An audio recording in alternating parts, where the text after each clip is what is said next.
वाजिबुल इहतराम भाइयों, अजीज साथियों, अल्हम्दुलिल्लाह रमज़ानुल मुबारक का महीना शुरू है और यकीनन ये अल्लाह तबारक व तआला की तरफ से बड़ा इनाम, बड़ा एहसान है कि अल्लाह ने हमें ये मौका नसीब किया। हमारी किस्मत में ये रमज़ान का महीना आया।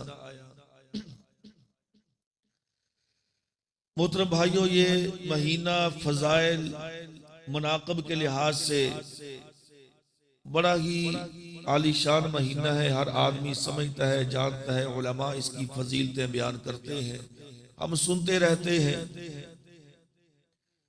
मैं आपके सामने बस इतनी बात अर्ज करूंगा कि रमज़ानुल मुबारक का महीना सिर्फ फजाइल और मनाकब को बयान करने, सुनने सुनाने में नहीं गुजार देना चाहिए, बल्कि जो इसका मकसद है, जो रमज़ानुल मुबारक का मकसद है, हमें उस मकसद को हासिल करना चाहिए।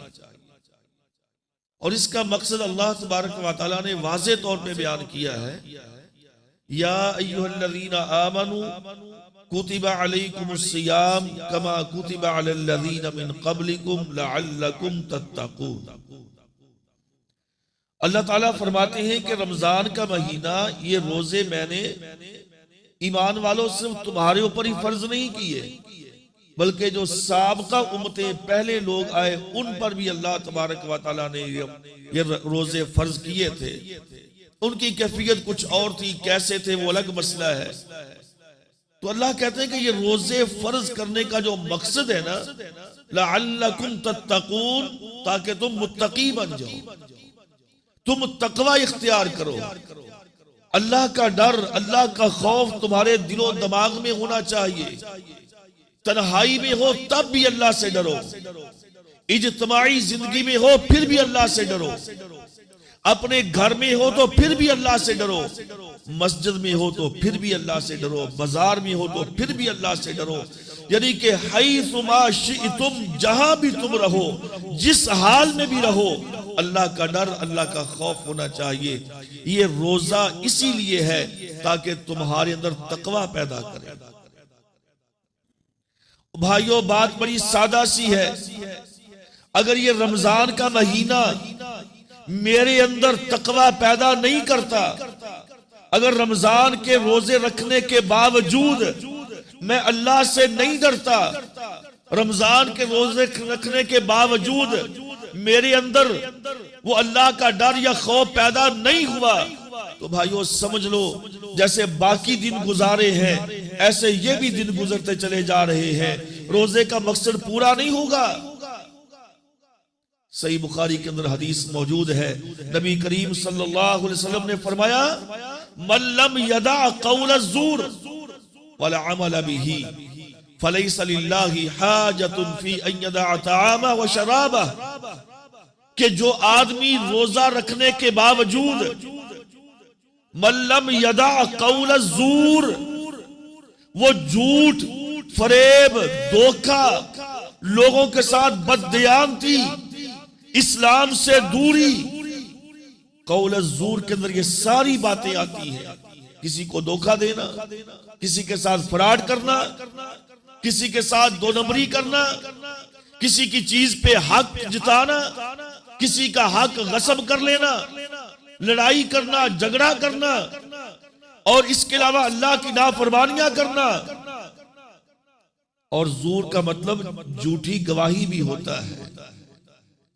झूठी गवाही देना, अदालतों में वकील, एडवोकेट समझता है कि जिस बंदे का मैंने केस लिया वो बंदा गलत है, उसे सारा इल्म है, लेकिन फिर भी उस केस को जीतने के लिए कोशिश करता है, उस केस को जितवाता है, पैसे लेता है। ये कौल ज़ूर नहीं तो और क्या है। एक आदमी को पता भी है कि मैं काम गलत कर रहा हूं, मैं झूठ बोल रहा हूं, और उसे पता भी है, तो भाइयों अगर ये कौल ज़ूर नहीं तो फिर ये क्या है।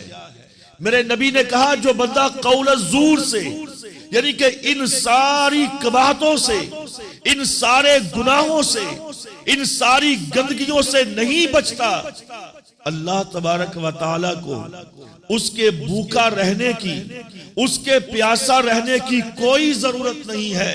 वो खाए पिए क्यों अपने आप को मुसीबत में डाल रहा है? मकसद क्या है? एक गैर मुस्लिम है, ईसाई और यहूदी है, या हिंदू या सिख है, रोजा नहीं रखता, और ये रोजा रखने के बावजूद ये सारे काम वही कर रहा है कि जिससे इस्लाम ने रोका था, इस्लाम ने मना किया था, ये नहीं रुका।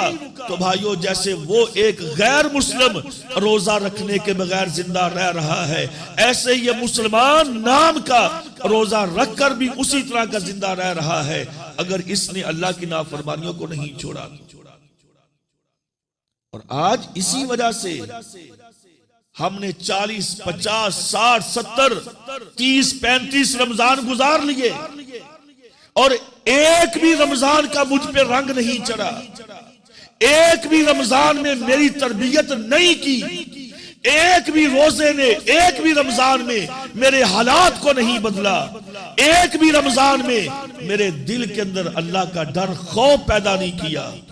तो इसका मतलब वाज़ेह है कि मैंने रमजान को पाया ही नहीं, मैंने रमजान का हक अदा किया ही नहीं, मैंने जो मकसद था उसको पूरा किया ही नहीं, उसको हासिल ही नहीं किया। तो जिस रमजान का मकसद नहीं है, तो भाइयों हर चीज का एक मकसद होता है। ये माइक है, इसका एक मकसद है। अगर महंगे से महंगा माइक यहां पे लगाएं और इसका मकसद आप तक आवाज पहुंचाना, अगर इसका मकसद ये नहीं पूरा हो रहा तो इसको क्या करना? हमने इसको उतार के फेंक दे। ये कपड़ा मैंने पहना है अपना तन ढांपने के लिए, अपना वजूद ढांपने के लिए।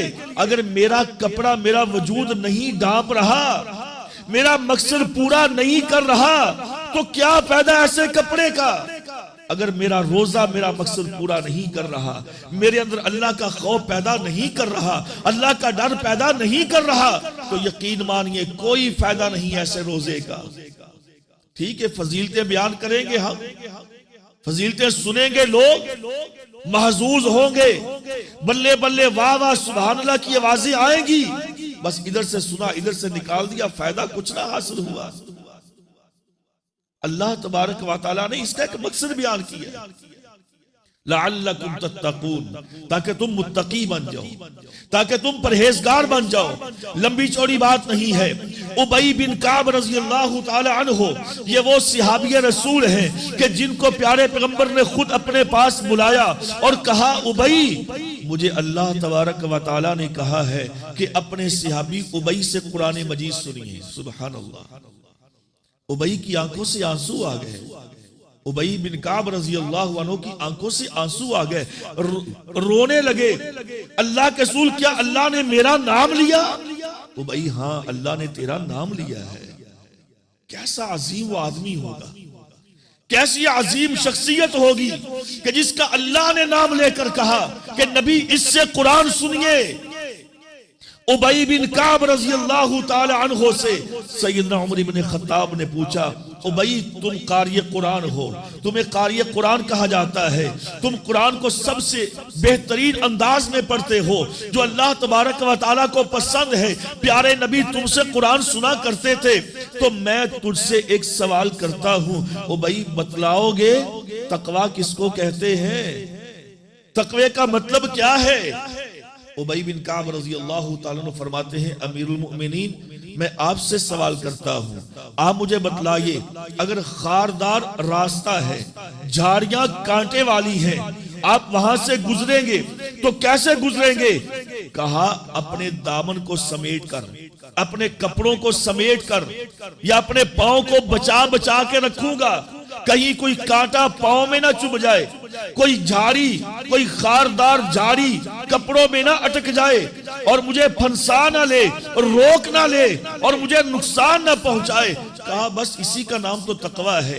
ये दुनिया शैतान के बेशुमार जाल यहाँ पे बुने हुए हैं, बेशुमार सयाद ने, इस बेईमान ने जाल लगाए हुए हैं और जगह जगह पे फहाशी है, उरियानी है, बेगैरती है, शिरक है, बिदआत है, खुराफात है, रस्मो रवाज है, ऐसे बेशुमार गुनाह इस रास्ते पे बिखरे हुए हैं। और यहां से दामन को बचा के निकल जाना, अपने आप को बचा के निकल जाना, इन सारे गुनाहों से बचा के निकल जाना, इसी का नाम तकवा है।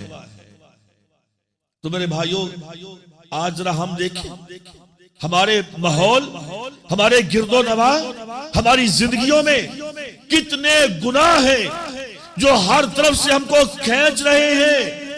और अगर हम उन गुनाहों से नहीं बच पा रहे, अगर हम उनकी तरफ खींचे चले जा रहे हैं, तो समझ लीजिए कि फिर तकवा हमारे अंदर मौजूद नहीं है।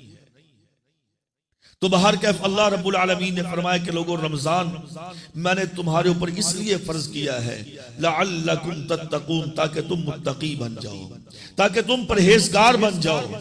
और परहेजगार बनोगे तो जन्नत में दाखला मिलेगा, परहेजगार नहीं बनोगे जन्नत में दाखला नहीं मिलेगा। हाँ, शैतान को जकड़ा गया है, शैतान को जकड़ा गया है, जन्नत के दरवाजे खोल दिए गए हैं। लेकिन भाइयों, जो छोटे शयातीन है ना, कुछ इंसानों के अंदर भी शैतान होते हैं।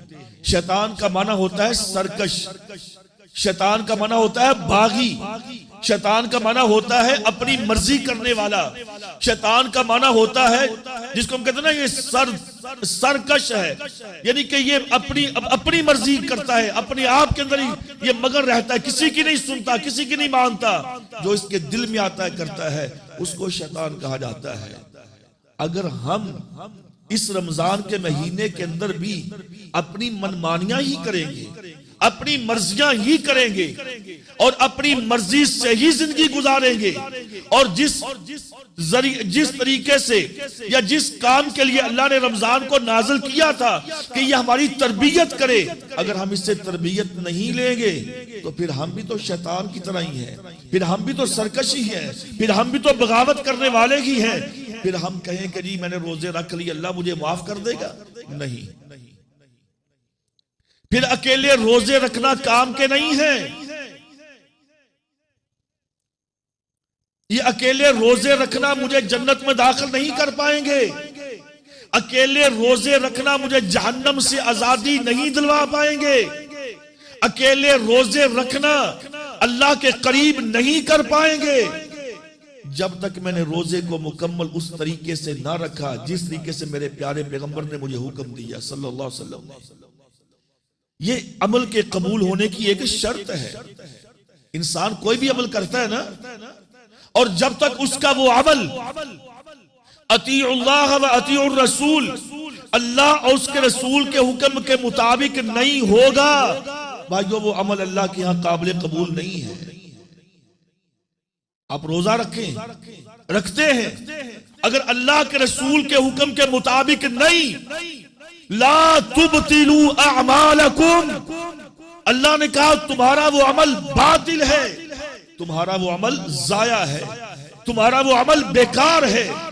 तुमने रोजा रखा तब भी बेकार है, तुमने क़याम किया तब भी बेकार है, तुमने हज किया तब भी बेकार है, तुमने नमाज पढ़ी तब भी बेकार और बातिल है, अगर वो अल्लाह के नबी करीम सल्लल्लाहु अलैहि वसल्लम के तरीके के मुताबिक नहीं है।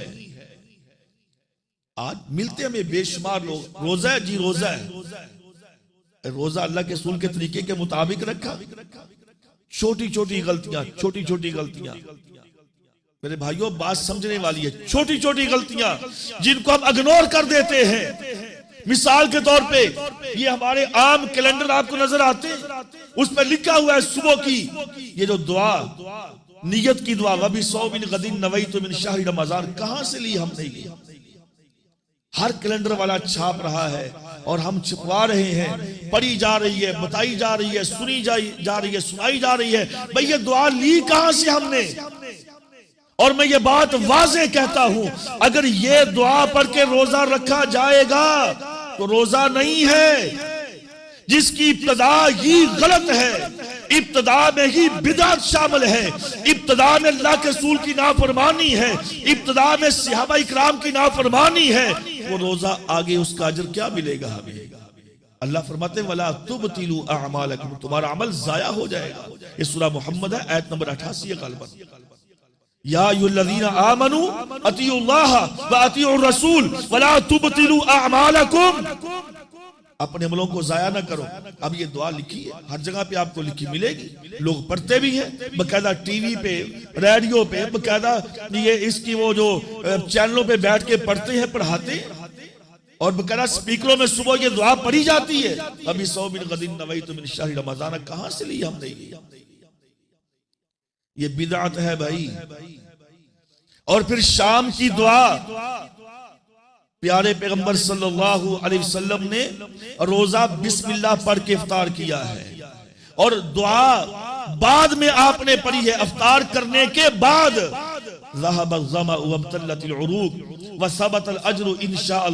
पूछ के देख लें, किसी से कम लोगों को आती होगी, वरना एक ही रटी हुई अल्लाहुम्मा इन्नका सुम्तु व बिका आमनतु व अला रिज़्क़िका अफ़्तरतु, ये अल्फाज इसमें भी खुद इजाफा किया हुआ है, और ये अल्फाज रटे हुए हैं, कैलेंडर पे आपको मिलेगी। भाई दीन से हम इतने दूर लकीर के फकीर बन गए कि जो कह दिया बस चल दिए। ये दीन ना मेरा है ना आपका है, ये अल्लाह तबारक व तआला का है। अल्लाह ने इसको जिस तरीके से नाज़िल किया, इसको वैसे कबूल करना चाहिए। बार क्या बात लंबी हो रही है, मैं ये अर्ज कर रहा हूं कि रोजा है या क़याम है या कोई भी अमल है, अगर अल्लाह के रसूल के मुताबिक है, उसके तरीके पर है, नबी की शरीयत के अंदर है, सहाबा का उस पर अमल है, ताबईन ने उसको समझा है, तबा ताबईन ने हमको समझाया है, सलफ सालेहीन ने उस पर अमल करके दिखलाया है, तो वो अमल अल्लाह के यहाँ काबिल कबूल है। अगर ऐसा नहीं तो अमल बेकार है। अब क़याम की बात कर, मन क़ाम रमज़ान ईमानन व इहतिसाबन गुफ़िर लहू मा तक़द्दम मिन ज़म्बी। फ़ज़ाइल सुनते हैं हम इसके। प्यारे पैगंबर ने फरमाया कि जिस बंदे ने क़याम किया रमजान में, रात को क़याम किया और ईमान की हालत में सवाब की नीयत समझकर कि अल्लाह से मैं अजर लूंगा, लोगों से नहीं। आज हमारा रोजा भी लोगों के लिए होता है, हमारा क़याम भी लोगों के लिए होता है। रोजा भी दिखलावे के लिए, क़याम भी दिखलावे के लिए। मन साम रमज़ान ईमानन व इहतिसाबन गुफ़िर लहू मा तक़द्दम मिन ज़म्बिही, जिसने रोजा रखा अल्लाह को राजी करने के लिए, सवाब के लिए, और ईमान की हालत में, अल्लाह उसके भी साहब का गुनाह माफ करेगा। और जिसने क़याम किया ईमान की हालत में अल्लाह को राजी करने के लिए, अल्लाह उसके भी साहब का गुनाह माफ करेगा। लेकिन ईमान शर्त है, दिखलावा ना हो। भाई आज रोजा भी दिखलावे का होता है और क़याम भी दिखलावे का होता है। और फिर क़याम, मैं तो उसको क़याम ही कहूं तो यकीन करें शर्म आती है। इसको क़याम कहा जाता है जिसमें ना रुकू सीधा है, ना सजदा सीधा होता है, ना पता चला कब रकत खत्म हुई, कब रुकू गया, कब सजदे में गया। हम जी मुक्तदी अभी पीछे पहुंचता नहीं है, इमाम रुकू में होता है, अभी रुकू में इमाम पहुंचता है तो सजदे में जा पहुंचा होता है, मुक्तदी अभी सजदे में होता, इमाम उठ के खड़ा भी होता है। क्या इसको नमाज कहा जाएगा? इसको क़याम कहा जाएगा? इस्लाम ने हमारे ऊपर यह क़याम फर्ज नहीं किया, इस्लाम ने तरगीब दिलाई है। नबी करीम सल्लल्लाहु अलैहि वसल्लम ने इसकी तरगीब दिलाई है। ये फर्ज नहीं है हम पर। ये बड़ी मशहूर हदीस है, उम्मुल मोमिनीन आयशा रज़ियल्लाहु ताला अन्हा के प्यारे पैगंबर एक रात को आए मस्जिद में, देखा लोग जमा थे, आपने कहा चलो आओ भाई नमाज पढ़ते हैं। आपने नमाज पढ़ाना शुरू कर दी। सुबह लोगों को पता चला रात प्यारे पैगंबर ने नमाज पढ़ाई है, लोग ज्यादा जमा हो गए। प्यारे पैगंबर फिर आए, आपने नमाज पढ़ाई। तीसरा दिन हुआ, लोग और ज्यादा हो गए, आपने नमाज पढ़ाई। अगले दिन लोग और ज्यादा जमा हो गए। प्यारे पैगंबर ने अब नहीं पढ़ाई, तशरीफ नहीं लाए, मस्जिद में नहीं आए। लोग इंतजार करते रहे। सुबह हुई, अल्लाह के रसूल हम आपका इंतजार करते रहे। प्यारे नबी ने फरमाया सल्लल्लाहु अलैहि वसल्लम ने, मैं इस बात से डर गया कहीं तुम पर यह फर्ज ना कर दी जाए, इसलिए लोगों तुम्हारे ऊपर है, ये फर्ज नहीं है, इसकी तरगीब है, इसको पढ़ना चाहिए, बाइस अजर सवाब है। तो भाइयों बाइस अजर सवाब है, फर्ज नहीं है।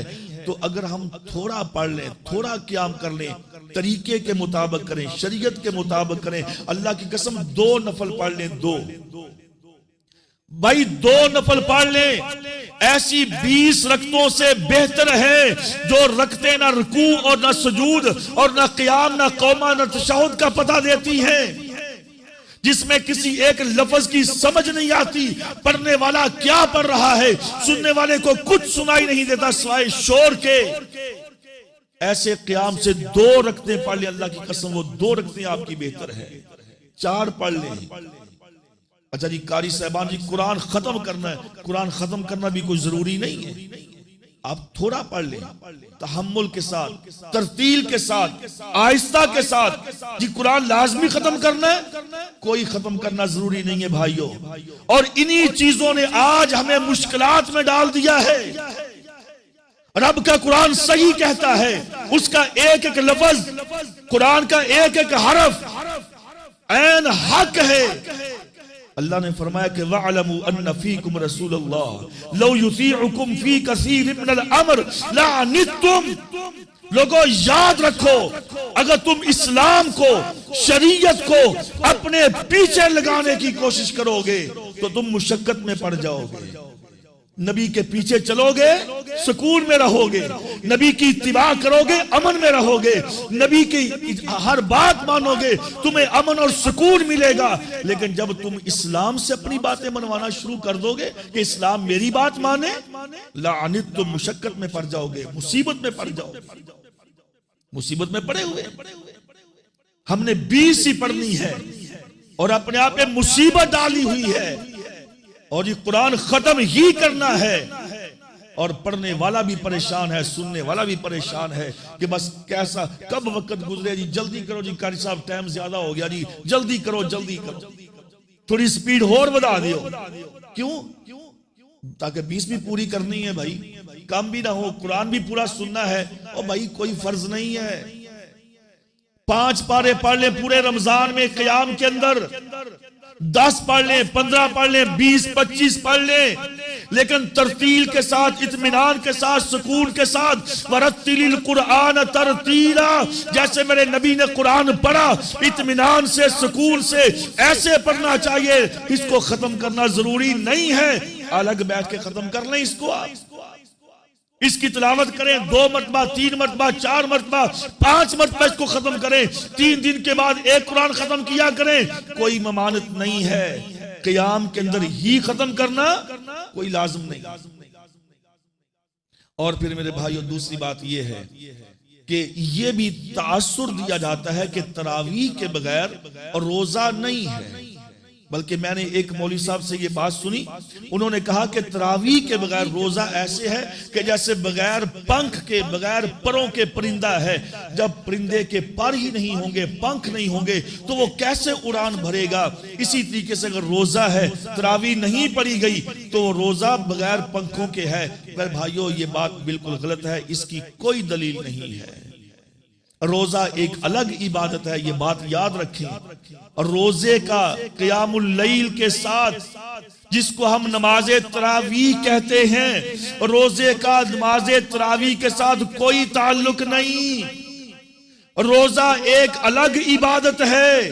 क़यामुल लैल, रात की नमाज, ये एक अलग इबादत है। रोजा यानी कि महीने के अंदर जो पूरे रोजे होते हैं रमजान के महीने के, ये साल में 1 मरतबा आते हैं। और क़यामुल लैल 12 महीने रहता है। ये तो अल्लाह ने इजाजत दी है रमजान मुबारक में कि आप इसके अंदर पढ़ें, ज्यादा से ज्यादा इकट्ठे हों, ज्यादा से ज्यादा पढ़ें, ताकि नेकियां ज्यादा समेटी जाएं, अल्लाह के करीब ज्यादा हुआ जाए, अल्लाह का तकर्रुब हासिल किया जाए। इस वजह से बाकी क़यामुल लैल यानी कि तरावीह ये अलग इबादत है, रोजा एक अलग इबादत है, उसको इसके साथ मुंसलिक ना करें। जैसे हज एक अलग इबादत है, रोजा एक अलग इबादत है, नमाज एक अलग इबादत है, ज़कात एक अलग इबादत है, ऐसे ही क़यामुल लैल अलग इबादत है और रोजा एक अलग इबादत है। तो मैं अर्ज ये कर रहा हूं कि रमजान मुबारक का महीना हो या गैर रमजान हो, अपने आप को क़याम पे लाइए, रात की नमाज पे लाइए, तहज्जुद की नमाज पे लाइए। ये अल्लाह के यहाँ बंदे को करीब करती है, अल्लाह इन बंदों से राजी होता है, अल्लाह ऐसे बंदों से खुश होता है कि जिनके रात अल्लाह के सामने गुजरती है। अल्लाह रब्बुल आलमीन अपने बंदों का बकायदा जिक्र करते हुए कहा, अल्लज़ीना यज़कुरूनल्लाह क़ियामा व क़ुऊदा व अला जुनूबिहिम व यतफ़क्करून फ़ी ख़ल्क़िस समावाति वल अर्ज़।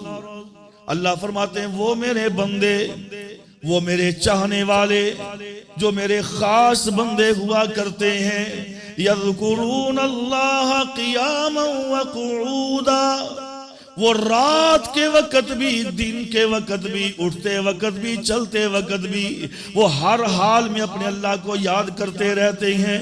व इबादुर रहमानिल्लज़ीना यमशूना अलल अर्ज़ि हौना व इज़ा ख़ातबहुमुल जाहिलूना क़ालू सलामा वल्लज़ीना यबीतूना लिरब्बिहिम सुज्जदन व क़ियामा।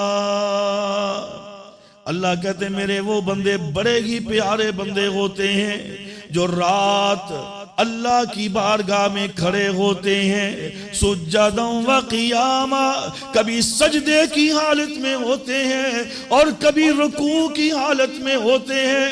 रब्बना सरिफ़ अन्ना अज़ाब जहन्नम, अपने अल्लाह से दुआएं करते हैं, अल्लाह हमें अज़ाब जहन्नम से महफूज रखना।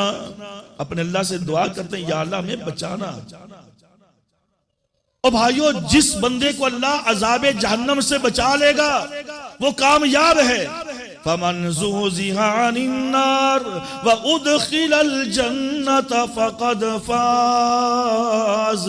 अल्लाह कहते जिसको जहन्नम से आजाद कर दिया जाएगा, और ये रमजान मुबारक का अमल है। मेरे नबी ने फरमाया जहन्नम से आजादी चाहते हो तो लोगों हर रात, बल्कि हर शाम को, हर रात को मेरा अल्लाह अपने बंदों को रमजान मुबारक के महीने में हर रात को जहन्नम से आजाद करता है।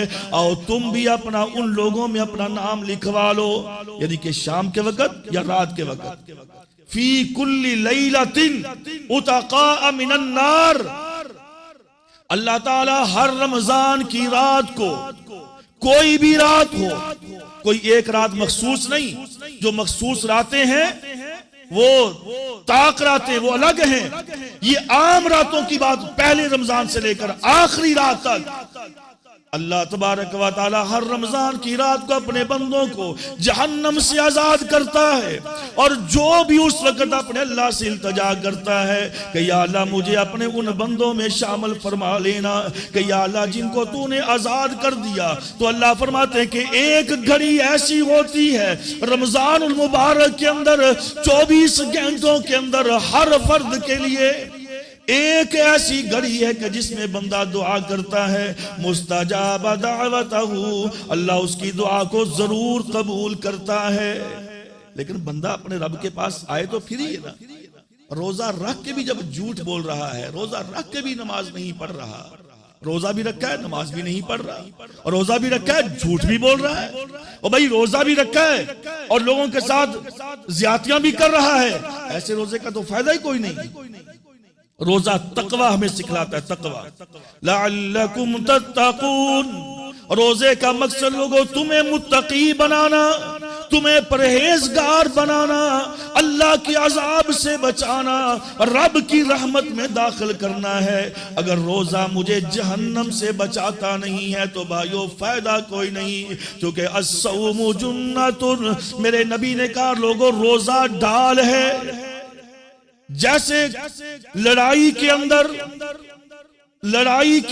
जंग और जिहाद के अंदर लोहे का लिबास जिसको जिरा कहा जाता है वो इंसान के लिए ढाल हुआ करता है।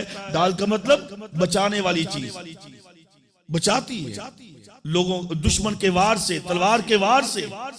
आपने फरमाया कि अस्सौम जुन्नतुन, रोजा ऐसे ये ढाल है, ये तुम्हें जहन्नम से बचाएगा। अगर ढाल अच्छी हो, मजबूत हो, तो बंदे का तहफ़्फ़ुज़ भी मजबूत होता है, उसकी प्रोटेक्शन भी अच्छी होती है। अगर ढाल ही कमजोर हो कि एक तलवार लगी, ढाल टूट गई, बंदा मर गया, तो फायदा क्या उस ढाल का? ढाल मजबूत होनी चाहिए। इसलिए प्यारे पैगंबर ने फरमाया कि रोजा ढाल है, लेकिन भाइयों रोजा वो ढाल बनेगा कि जिसमें तकवे का उन्सर मौजूद होगा, जिसमें तकवे का जुज मौजूद होगा, जिसमें अल्लाह का खौफ मौजूद होगा, वही रोजा ढाल बनेगा। वरना बेशुमार रोजे रखने वाले लोग हैं, उनके लिए कोई ढाल नहीं है। प्यारे पैगंबर सल्लल्लाहु अलैहि वसल्लम फरमाते हैं कि लोगों, मैंने ऐसे लोगों को भी देखा, मैंने ऐसे लोगों को भी देखा कि जो लोग क़यामत के दिन सबसे पहले जहन्नम में डाले जाएंगे। उनके अमल तो होंगे, हदीस लंबी है, मैं सिर्फ इशारा करता हूं। आपने फरमाया कि अमल उनके पास बड़े होंगे और आमिलतुन नासिबा तस्ला नारन हामिया, अमल कर करके वो लोग थक चुके होंगे, लेकिन फिर भी वो जहन्नम की तरफ जा रहे होंगे। क्यों? कि उनके अंदर रिया है, उनके अंदर फख्र है। वो लोगों को दिखाने के लिए, लोगों को बताने के लिए कि मैंने ये काम किया, मैंने अमल किया, मैंने नेकी की, इस वजह से अल्लाह उनको सबसे पहले जहन्नम में डालेगा। और आपने फरमाया कि मैंने कुछ ऐसे लोगों को देखा कि जो एक जगह पे उल्टे लटके हुए हैं और उनको बाछों से चीरा गया है और उनके जबड़ों से खून बह रहा है। मैंने कहा ये कौन है, इनका क्या जुर्म है? तो मुझे फरमाया गया कि ये वो लोग हैं कि जो रोजा रखने के बावजूद खाते और पीते थे। दो माने हैं इसके, रोजा रखने के बावजूद खाते और पीते थे, इसके दो माने। एक तो ये कि रोजा नहीं रखते थे, बाकी दुनिया के लोग, बाकी मुसलमान, बाकी सारी फैमिली, सोसाइटी वाले लोग, मोहल्ले वाले लोग वो रोजा रखते थे, लेकिन ये नहीं रखते थे। एक तो इसका ये मतलब है। एक इसका मतलब ये कि रोजा रखने के बावजूद ये गीबत करते थे, भाइयों का गोश्त खाते थे, और रोजा रखने के बावजूद लोगों का हक खाते थे, रोजा रखने के बावजूद लोगों के मालो मता पे नजर थी, लोगों का मालो मता घसूटते थे। इनका ये तर्ज अमल था। और आज देख ले मेरे भाइयों, अगर रोजा रखा है तो फिर भी हमें कोई परवाह नहीं है, नहीं रखा तो फिर तो वैसे ही कोई परवाह नहीं। कितने नौजवान आपको ऐसे मिलेंगे कि भाई रोजा रखा, नहीं रखा जाता जी, क्या करें। अल्लाह अकबर। अल्लाह कहता है भाई तू बीमार है, कमजोर है, फइद्दतुम मिन अय्यामिन उखर, तू बाद में रख ले। फमन शहिद मिनकुम अश-शहर फलयसुमहु वमन काना मिनकुम मरीज़न।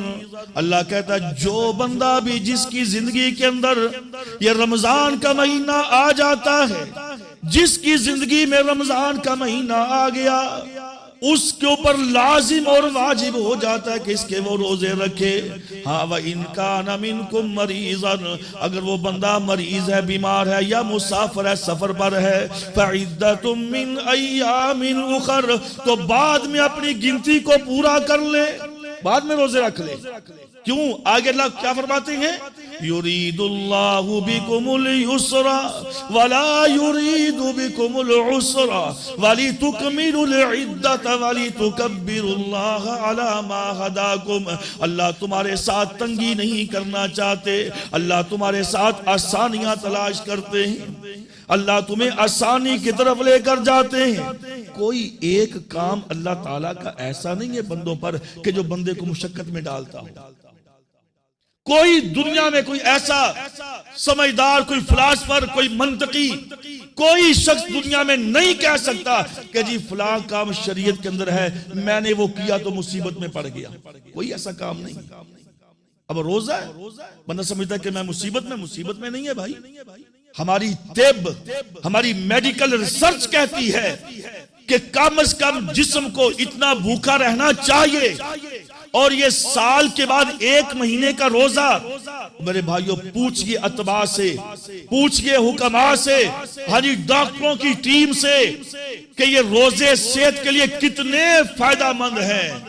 कई लोग ऐसे भी हैं कि जो डाइटिंग पे होते हैं, वो खाते ही कुछ नहीं है, और इसके अलावा इसके बड़े तिब्बी बेशुमार, इसके अब इतना वक्त नहीं है, आप माशाल्लाह सारे भाई समझते हैं, बेशुमार फवाइद इसके तिब्बी लिहाज से। मैदे को ठीक रखना, जिस्म को चुस्त और चलाक रखना, हाँ जी, और शरियानों को और पेट के तमाम जुमला मसाइल का बेहतरीन हल अल्लाह की कसम रोजा है। एक सहाबी आता है, कहता अल्लाह की कसम क्या करें, बड़े परेशान हैं, हाजी नौजवानी का आलम है। आपने फरमाया जा रोजे रख, जा रोजे रख, तेरी तबीयत नॉर्मल हो जाएगी, रोजे रख, तेरी तबीयत बिल्कुल ठीक हो जाएगी। रोजे रखना शुरू कर दिया उन्होंने। तो भाइयों रोजा इंसान के जिस्मानी लिहाज से भी एक बेहतरीन इलाज है अल्लाह के फजल करम से, और इसमें कोई परेशानी वाली बात नहीं। तो मैं बात ये करता, अल्लाह का कोई हुक्म इंसान को मुशक्कत में नहीं डालता। युरीदुल्लाहु बिकुमुल युस्रा वला युरीदु बिकुमुल उसरा। अल्लाह तुमसे आसानी चाहता है, अल्लाह तुम्हें तंगी में नहीं डालना चाहता। बस ये कि तुम अल्लाह की बातें मानते रहो, अल्लाह के अहकामात के ऊपर अमल करते रहो। हाँ जी, वल तुकमिलुल इद्दता, ये गिनती पूरी करनी है तुमने भाई। 30 है या 29 है, तुमने इसकी गिनती पूरी करनी है। तो मेरे मोहतरम भाइयों, हमें अपने अल्लाह के सामने झुकना है, रोजे रखने हैं, और रोजों का जो मेन मकसद मैंने आपके सामने अर्ज किया है, तकवा इख्तियार करना है। अगर रोजा मेरी तरबियत नहीं कर पा रहा तो यकीन कीजिए, वो हदीस तो आपने सुनी होगी ना उलमा से, प्यारे पैगंबर पहली सीढ़ी पे पांव रखा आमीन कहा, दूसरी पे रखा आमीन कहा, तीसरी पे रखा आमीन कहा। तो उनमें से एक बात ही आपने फरमाई कि जिसकी जिंदगी में रमजान आया और उसने अपने गुनाह मुआफ ना करवाए, वो अल्लाह की रहमत से दूर है। उसकी खाक नाक आलूद हो, यानी उसकी नाक खाक आलूद हो, यानी कि वो जलीलो रसवा है बंदा कि जिसकी जिंदगी में रोजे आए, रमजान आए और अपने अल्लाह को राजी ना कर पाए, अपने अल्लाह को नाराज करता रहे। तो मेरे भाइयों, अगर रमजान अल्लाह ने हमारी किस्मत में किया है, हमें इसका हक अदा करना चाहिए, अपने अल्लाह की तरफ रजू करना चाहिए। हाँ जी, अपने आप अंदर तकवा और परहेजगारी को इख्तियार करना चाहिए। अपनी साबिका रूटीन से हटकर ये आहद व पैमान करना चाहिए अपने रब से कि या अल्लाह, जो जिंदगी गुजर गई सो गुजर गई, या अल्लाह उसकी तरफ तू ना देख। अब आइंदा से मैं तुझसे वादा करता हूं कि या अल्लाह, मेरे ये शब रोज लैलो नहार अल्लाह तेरे और तेरे रसूल के अहकामात के मुताबिक गुजरेंगे। अल्लाह ताला राजी होगा, अल्लाह खुश हो जाएगा। अल्लाह राजी हो गया, खुश हो गया तो काम बन जाएगा इंशाअल्लाह अज़ीज। अल्लाह अमल की समझने की तौफीक दे। वमा अलैया इल्लल बलाग।